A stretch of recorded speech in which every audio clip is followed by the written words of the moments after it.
Hi everyone, good morning. চলে আসলাম খুব সুন্দর একটা ব্লগ তোমাদের সাথে শেয়ার করার জন্য। আজকের ব্লগটা একটু স্পেশাল, তোমাদের খুবই ভালো লাগবে। কেউ স্কিপ করো না, লাস্ট অব্দি দেখো। আর চ্যানেল নতুন এসে থাকলে চ্যানেলটা সাবস্ক্রাইব করে বেল আইকনটা ক্লিক করে নিও। তো রান্নাঘরে চলে এসেছি রান্নাবাড়া করার জন্য। তো কী কী রান্নাবাড়া হবে তোমাদের সাথে ওটাও শেয়ার করব। দেখতেই পারছো আমি মিষ্টি কুমড়ো ডুয়া কেটে নিয়েছি, তার সাথে সবজি অ্যাড করেছি। আর এই দেখো মা রাত্রে খেসারির ডাল ভিজিয়ে রেখেছিল, তার সাথে একটু মসুর ডাল মিক্স করব, তারপরে ডালটা বানাবো এই সবজি দিয়ে। তারপর দু রকমের শাক নিয়ে বাইরে চলে আসলাম, কারণ আমাদের রান্নাঘরে অনেক ঠান্ডা, এত ঠান্ডা আমার শরীর হাত পা যেন জমে যাচ্ছে ঠান্ডাতে। তারপর রোদ্রে চলে আসলাম শাকগুলো হাতে নিয়ে। তো লালিদি আর আমি দুজনে মিলে বেছে দিচ্ছি। তো শাক বানাবো, ডাল বানাবো, আর কি রান্না বাড়া হবে তোমাদের সাথে শেয়ার করব। আজকের ব্লগটা স্পেশাল। মারা যাচ্ছে ঘুরতে, কোথায় যাবে লাস্ট পর্যন্ত দেখলে তোমরা জানতে পারবে। এই ব্লগটাতে মার শপিং করা, তারপর ঘুরতে যাওয়া, তারপর শপিং যেখানে গিয়েছিল ওখান থেকে কী এনেছে আর কোথায় যাচ্ছে সব কিছুই জানতে পারবে। আমি ব্লগটা একটু লং করে দিয়েছি, কারণ অনেক দিনের ব্লগ একসাথে মিক্স করে একটা ব্লগ বানিয়ে তোমাদের সাথে শেয়ার করছি। তো দেখেছি তো আমি সবজিগুলো কাট করে যে রেখে গেছিলাম ওগুলো আমি ক্লিন করে এখন রেডি করে নিয়েছি। ডালটা বসিয়ে দিয়েছি। তো ডালটা আমি প্রেসারে দিয়ে দিয়েছি। তো কাঁচা লঙ্কা, তারপর নুন আর মুসুর ডাল আর খেসারি ডাল দুটো অ্যাড করে তারপর জল দিয়ে প্রেসারে সিটি দিয়ে নিয়েছি। তারপর জল গরম করে ওই ডালটা দিয়ে দিয়েছি। তো এখন ফুটাচ্ছি, তারপর একটু ঘটনা দিয়ে দিব, তারপর আমি দিয়ে দিব হলুদ। তারপরে যে সবজিটা যে রেখেছিলাম ডুগা দিয়ে সব কিছু মিক্স করে ওটা একটু বয়েল করছি, ভাপাচ্ছি, মানে একটু ভাপায়ে তারপর এই ডালটাতে দিয়ে দিব। তো শর্টকাট করে তোমাদের সাথে রেসিপিটা একটু শেয়ার করছি, তোমরা দেখলেই বুঝতে পারবে, কারণ বেশি লং করলে তো জানোই মোবাইলে প্রবলেম হয়ে যায়, মেমোরি প্রবলেম। তাই সব কিছুই অল্প অল্প করে তোমরা দেখতে পাবে। দেখতে থাকো, স্কিপ করো না, তোমাদের ভালো লাগবে।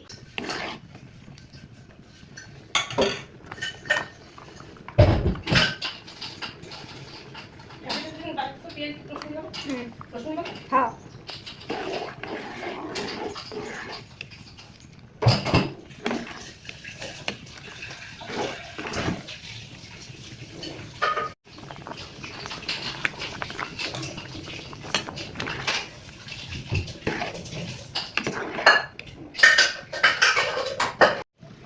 দেখছো বন্ধুরা ডালটা খুব সুন্দর করে হয়ে গেছে। তো এখন আমি তড়কা লাগাবো। তড়কা আমি শুকনো লঙ্কা, পেঁয়াজ আর রসুন থেতো করে দিয়ে তারপর তড়কা লাগাবো।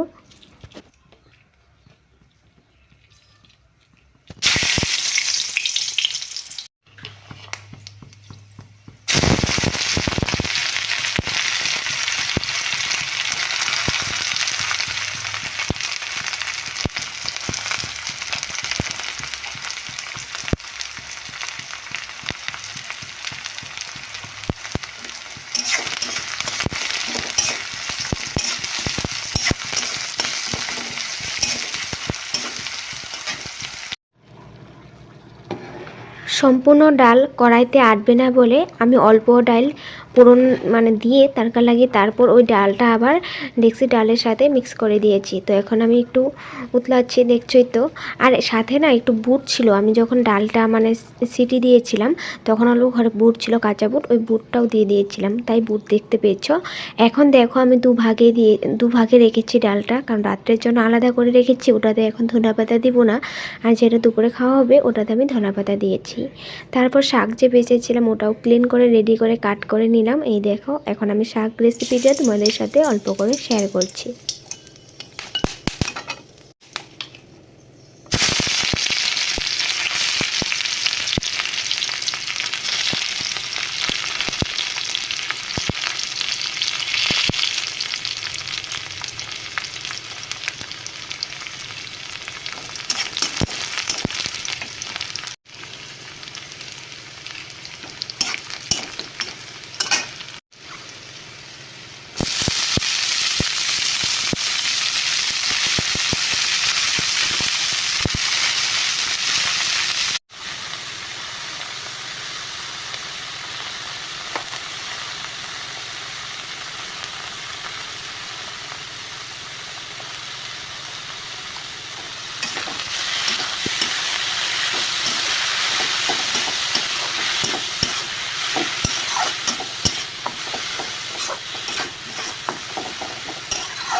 আমি যখনই শাক রান্না করি আমার এই স্পেশাল ব্যাটারটা না দিলে আমার ভালোই লাগে না।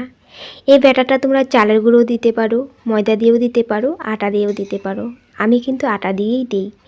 তো দেখছি তো শাক একদম অল্পটুকু হয়ে গেছে, আর ব্যাটারটা দিলে মনে হয় যে শাকটা সুন্দর মিশাগুসা একদম সফট লাগবে খেতে, তাই আমি ব্যাটারটা দিই। আর ভালো লাগে, কিন্তু টেস্ট লাগে। গরম ভাতের সাথে দিয়ে দেখবে, অল্প করে দিবে, তারপর একটু নাড়াচাড়া করে নেবে, তারপর নামিয়ে নেবে। শাক তোমাদের রেডি। গরম গরম ভাতের সাথে শাক হলে আর কি লাগে, শাক বেগুন ভাজা হয়ে গেলে আর কিছুই দরকার পড়ে না। তো যাই হোক, শাক রেসিপিটা কমপ্লিট। তারপর আমি ফুলকপি আর আলু কাট করে নিয়েছিলাম। তো একটু স্কিপ করে করে তোমাদের সাথে শেয়ার করছি, যেন বোরিং না লাগে আর আমারও প্রবলেম না হয়। তো ফুলকপি আলু ভাজা বসিয়ে দিয়েছি। আমি ফুলকপি আলুতে পুরনে দিয়েছি হলো কাঁচা লঙ্কা, পেঁয়াজ, কালো জিরে। তারপর ফুলকপি আলুটা দিয়ে হলুদ নুন দিয়ে এখন ভালো করে নাড়াচাড়া করে নিয়েছি, ঢেকে দেব।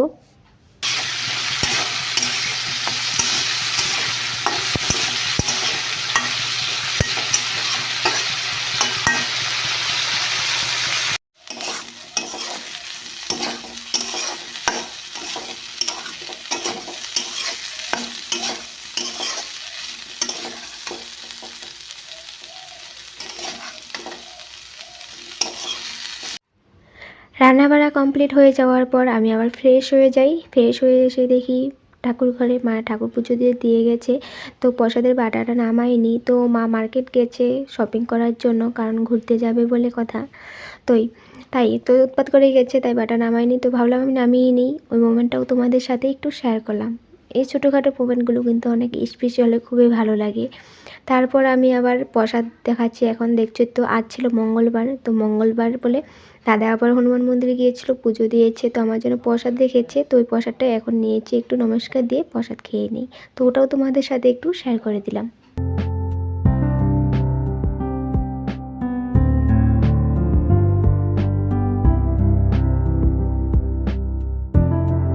মোবাইল নিয়ে বসে থাকা অবস্থাতে মা চলে আসে। তো মাকে বললাম, কি এনেছো, আসো আমার সামনে, আমি একটু ভিডিও করি।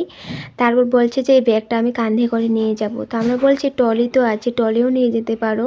তো মা বলছে আমি ট্রলিটা যখন উঠাতে হবে অনেক জায়গায়, তো ওই জায়গাটা আমি উঠাতে পারবো না, কিন্তু ব্যাগটা যদি আমি কাঁধে নিই ওই মানে কাঁধের ভরসা নিতে পারবো, কিন্তু হাত দিয়ে উঠানোর আমার শক্তিটা কুলাবে না। তো ঠিক আছে, মা সুবিধা বুঝে যেটা ভালো হয় ওটাই করুক। তো ব্যাগটা নিয়ে আসলো, ব্যাগ আছে অনেকগুলো ঘরে, তো মানে মার সাইজের মতো মিলছিল না, তাই এটা গিয়ে আনলো। তো 99-এ গিয়েছিল মা, 99 থেকে এই চপ্পলটা এনেছে। তো মা বলছে খুব সুন্দর সুন্দর কালেকশন তুলেছে, একদিন যাস গিয়ে নিয়ে আসিস। তারপর টিফিন বক্সও এনেছে। তো যেদিন যাবে ওই দিন তো নগাঁও থেকে ট্রেনে উঠবে। তো মানে সকালবেলায় বেরিয়ে যাবে, তো দুপুরে যদি সময় পায় একটু খেতে পারবে, ট্রেনে খাক বা স্টেশনেই খাবে। আর তাই টিফিনটা নিয়ে এসেছে। তো কিনতে তো পাবে, কিনা খাওয়া তো খাবে, তবুও একটু ঘর থেকে নিয়ে গেলে অনেক খিদে পেলে ওটা খেতে পারবে এক টাইম, তার জন্য টিফিন নিয়ে এসেছে। আর অনেকগুলো মানে কাপড় জামা ছিল, ওগুলো সিলিয়ে এনেছে। আরও টুকটাক কিছু করেছিল বাজার। তো জানি তো শপিং করতে মানে গিয়েছে, মেয়ে লোকের অনেক কিছুই শপিং করার থাকে, তো ঘুরতে যাবে বলে কথা। তো ওটাই আর তোমাদের সাথে অল্প একটু এগুলো শেয়ার করে দিলাম। ইভিনিং টাইমে আমাদের ঘরের পাশে মানে সামনের সাইড দিয়ে দেখছি যে ধান কাটছে। তো এত ভালো লাগছে দেখে, ভাবলাম যে একটু যাই, একটু রিলস বানাই, তোমাদের সাথেও একটু শেয়ার করি। কি সুন্দর দেখো ধানগুলো পেকে গেছে। তো কয়েকদিন পর আমি ব্লগটা তোমাদের সাথে শেয়ার করছি। তো এখন ধান কাটা কমপ্লিট, কিন্তু ধান বের করেও নিয়েছে। তো খুব ভালো লাগছে দেখতে। এখানে দাঁড়িয়ে দু একটা রিলসও বানিয়েছি, ব্লগও করে নিলাম। নেক্সট দিনের ব্লগটা আবার তোমাদের সাথে শেয়ার করছি এই ব্লগেই। তো নেক্সট দিন সকালবেলা মা রেডি হচ্ছে, দেখছই তো যাবে বলে। তো আজ যাবে। তো মা চা বসিয়ে দিয়েছে, তারপর প্রেসার কুকারে একটু সিদ্ধ ভাত বসিয়েছে। তো মা আমাকে বলেছিল তাড়াতাড়ি উঠতে, আমি তাড়াতাড়ি উঠেছি, মা একদম আরও বেশি তাড়াতাড়ি উঠেছে। তো যাবে তো 9টা-10টার সময়। তো আমি বলেছি আমি করে দেবো, মাকে বলেছিল তাড়াতাড়ি উঠে রুটি বা কিছু বানিয়ে দিস, খেয়ে যাবো। আমি বলছি ঠিক আছে করে দেবো। তো মা, আমি উঠে দেখি মা বসিয়ে দিয়েছে। তো মাকে বললাম তুমি যাও, আমি করব, এখনও তো সময় আছে, এখন মাত্র বাজে 5টা। তো তুমি 4টে-3টে থেকেই মানে ঘুমই হয়নি হয়তো, তার জন্য উঠে পড়েছে, উঠে লেগে গেছে। তারপর মাকে বললাম তুমি যাও। তারপর মা স্নান করে ঠাকুরের পুজো দেবে, তাই ফুল তুলছে বাইরে। আর আমি আটা ডলে নিয়েছি আর প্রেসারে যে ভাতটা বসিয়েছে ওটা দেখে নিলাম। তো প্রেসারে একটু মানে সিদ্ধ ভাত বসিয়েছে। তারপর মাকে বললাম রুটি খাবে না পুরি খাবে, মা আবার রুটিটা খেতে পারে না, শক্ত লাগে, তাই পুরি ভাজছে, পুরিটা তো নরম হয়। তো পুরি দিয়ে দিব, আলু ভাজা হয়েছে তো এগুলো দিব, আর চা বানিয়েছি। তো সবাই খাবে তো মাকে অল্প দিয়ে দিব, মা যদি খেয়ে যায়। সকাল সকাল খেতে পারে না, বলছে যে এখন খাবো না, নিয়ে যাব, খেতে ইচ্ছে করে না তাই। তো ওটা পুরি ভাজা একটু তোমাদের সাথে শেয়ার করছি।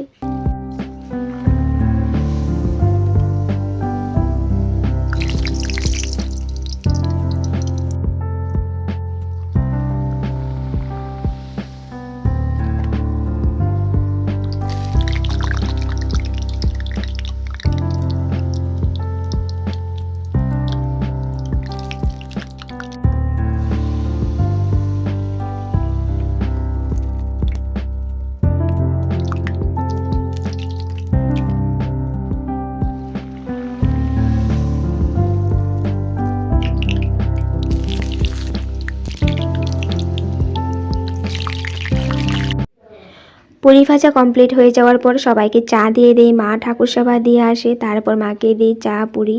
তারপর সিদ্ধ ভাত খেতে বললাম, খাবে না, তারপর সিদ্ধ ভাত অল্প না টিফিনে ভরে দিয়েছি আর পুরি আলু ভাজা সাথে দিয়ে দিয়েছি। তো এখন মা রেডি হচ্ছে, তো আমি জানলার সামনে আসি, এসে দেখি এই যে মা আর ছেলে দুজনে বসে আছে, রুদ্রতা পাচ্ছে। এই ছোটো বিড়াল বাচ্চাটাকে তো চিনতে পেরেছি তোমরা, চোখগুলো দেখো কত সুন্দর ওর।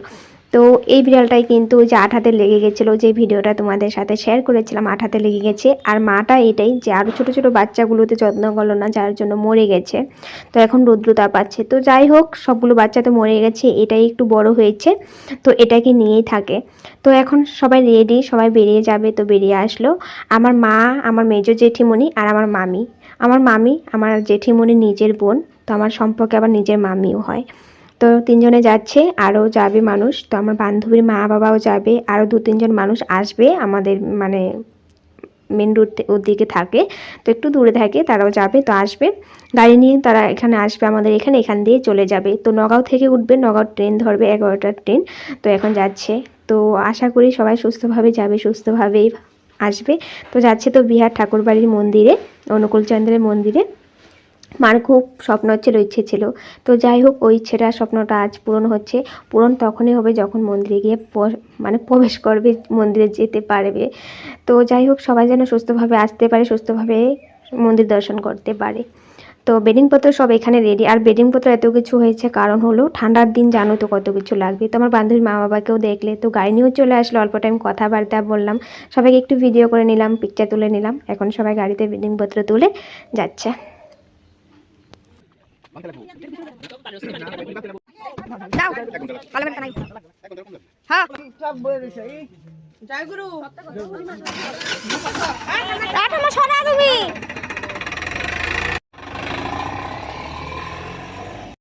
মা গিয়েছিল বিহার 5 তারিখে আর এসেছে 9 তারিখে, তো এসে গেছে। তো আজকে ব্লগটা তোমাদের সাথে শেয়ার করছি, তাই সম্পূর্ণ ব্লগটাইতেই তোমাদের সব কিছু শেয়ার করে দিলাম।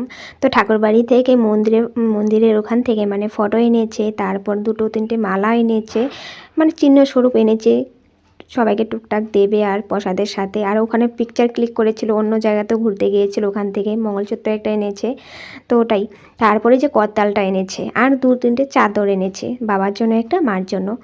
তো ওটাই, এগুলোই আনা হয়েছে। আর দূর থেকে এত কিছু আনা যায় না, কারণ ঠান্ডার দিনে ব্যাগ এমনিতেই ভারী, আর মা প্রথমবার গিয়েছে, তো জিনিসপত্র সামলিয়ে আনা অনেক কষ্টের হয়ে যায়। ছেলে মানুষ সাথে থাকলে ওসব টানাটানি করতে ভালো হয়। আর তো যাই হোক, তো আশা করি তোমাদের আজকের এই ব্লগটা ভালো লেগেছে। প্রসাদও এনেছে, প্রসাদটা রেখে দিয়েছে যে, তাই দেখানো হলো না, পরে তোমাদেরকে এগুলো মানে দেখিয়েছিলাম আমি। তো প্রসাদ মা অন্য জায়গাতে রেখে দিয়েছে, সবাইকে একটু একটু প্রসাদ দিয়েছে আর রেখে দিয়েছে, সবাইকে অল্প অল্প প্রসাদ দেবে। তো এই ফটোগুলো তুলেছিল, আরও কোন কোন মন্দিরে গিয়েছিল তো ওখানের। তো আশা করি তোমাদের ব্লগটা ভালো লেগেছে, লাইক শেয়ার করবে, আরও নতুন নতুন ব্লগ পাওয়ার জন্য চ্যানেলটা সাবস্ক্রাইব করে বেল আইকনটা ক্লিক করে রাখবে। দেখা হবে নেক্সট ব্লগে, বাই বাই।